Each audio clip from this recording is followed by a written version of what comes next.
I gantar aonteachta an Oirthear Bhéal Feirtse, Cúla4 bunscoil na Seolta, an chéad Gaelscoil inmeasctha ria ó thuaidh an fómhar siúgain. Tá planan na agin le bunscoil an seo an Oirthear Bhéal Feirtse.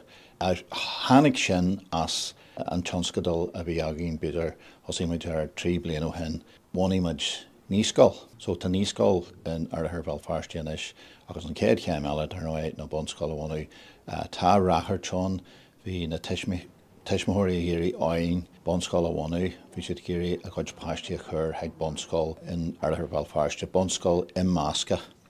Is ceantar é seo agus cinneal go starúil ní róin sean sin ag daoine go dtí ar na molamh, agus sin rud táid géirí dhéanamh leis an níoscail, go dtíreach áit a chur ar fáil de fáistí óga le gur féidir lá gaeilge ólam. Well, déirí linn siú uair ail le gur féidir linn bunscoil a thógáil an seo am dhéana, táid géirí go mbeadh bunscoil oscailte i mí bhean fór.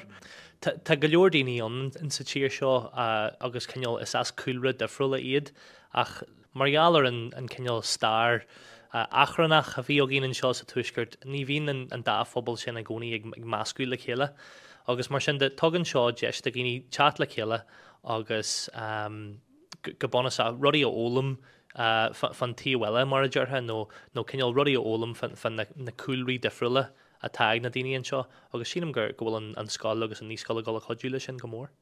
Well, in bhharil híon tá sé aonanta táhaachta a Beidh Gaelscoil a bheith an. Mar táid sé géirí ar báistí a bheith ag fólam le chéile agus an gaeilge a ail.